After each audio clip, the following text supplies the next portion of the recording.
நவராத்திரி வந்தாச்சு. ஸோ சுண்டல் பொடி தான் நம்ம பார்க்க போகிறோம். சுண்டல் பொடி வந்து நான் கரமேது பொடின்னு சொல்கிறேன், கறி பொடின்னு சொல்லலாம்.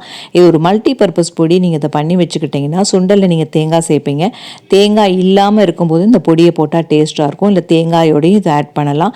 வேறு எந்தெந்த கறிகளுக்கெல்லாம் யூஸ் பண்ணலாம் அப்படிங்கிறத பின்னாடி சொல்லியிருக்கேன். ஸோ இந்த பொடியை செஞ்சு வச்சுக்கோங்க, செம்ம டேஸ்டியாக இருக்கும். தேவையான என்னென்ன பொருட்கள்: உளுத்தம்பருப்பு, குண்டு உளுத்தம்பருப்பு எடுத்திருக்கேன், கடலை பருப்பு எடுத்திருக்கேன், பெருங்காயம், தனியா, மிளகாய், இவ்வளோதான் இதுக்கு தேவையானது. எல்லாத்தையுமே தனித்தனியாக ஒரு ஸ்பூன் எண்ணெய் விட்டு வானால வறுக்கணும். இப்போ குண்டு உளுத்தம்பருப்பு ஒரு 3 டேபிள் ஸ்பூன் அளவுக்கு எடுத்திருக்கேன்.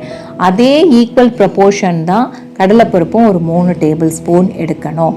அதுக்கப்புறம் கொஞ்சம் தேவையான அளவு பெருங்காயம் எடுத்து வச்சுக்கணும். தனியா வந்து 2 டேபிள் ஸ்பூன் அளவுக்கு இருந்தால் போகிறோம். அதுக்கப்புறம் மிளகாய் பார்த்திங்கன்னா 3 லாங் சில்லி, 2 காஷ்மீரி சில்லி, 4 குண்டு மிளகாய். இதுதான் என்னுடைய காரம். நீங்கள் வேணுன்னா கொஞ்சம் காரத்துக்கு தேவைன்னா மிளகாய் ஆட் பண்ணிக்கலாம். இதை எல்லாத்தையுமே தனித்தனியாக வறுத்துன்னு வந்துட்டு நம்ம மிக்சியில் போட்டு பொடிக்க போகிறோம். இப்போ மிளகாயை வந்து காம்பு எடுத்துகிட்டு மிக்சியில் போட்டாச்சு. அதை ஒரு 2-3 சுற்று சுற்றினீங்கன்னா இந்த மாதிரி ஒரு ஃபார்மில் நம்மளுக்கு கிடச்சிரும். அதுக்கப்புறம் மற்ற பருப்பு எல்லாத்தையுமே ஒன்றா போட்டுட்டு நைஸாக அரைக்கக்கூடாது, நரநரன் தான் இருக்கணும். அப்போ தான் இந்த பொடி சூப்பராக இருக்கும். இது வந்து நிறைய விஷயங்களுக்கு யூஸ் ஆகும். இப்போ வந்து நம்ம அரைச்சின்னு வந்துடலாம் இதை மிக்சியில். இப்போ எப்படி இருக்குது பாருங்கள், இது மாதிரி நரநரன் வந்துடும். இதை வந்து நம்ம வாழைக்காய் கறிக்கு யூஸ் பண்ணலாம், உருளைக்கிழங்கு கறிக்கு ரோஸ்ட் ஆகிறதுக்கு சூப்பராகவே இது ரோஸ்ட் ஆகும். அதுக்கப்புறம் எண்ணெய் கத்திரிக்காய் குழம்புக்கும் இதே பொடி தான்.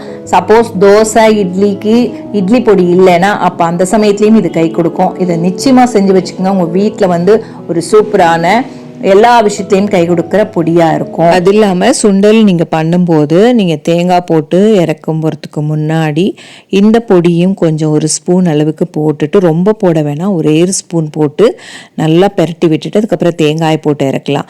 இல்லை நான் வந்து தேங்காய்லாம் சேர்க்கறதில்ல அப்படிங்கிறவங்க வெறும் இந்த பொடியை போட்டு இறக்கினாலே சூப்பர் டேஸ்ட்டாக இருக்கும் அந்த சுண்டல். இந்த நவராத்திரிக்கு இந்த சுண்டல் பொடியை நீங்கள் நிச்சயமாக செஞ்சு பாருங்கள். இது ஒரு மல்டி பர்பஸ் பொடி. லைக் பண்ணுங்கள், ஷேர் பண்ணுங்கள், சப்ஸ்கிரைப் பண்ணுங்கள் அண்ட் கமெண்ட்டும் பண்ணுங்கள்.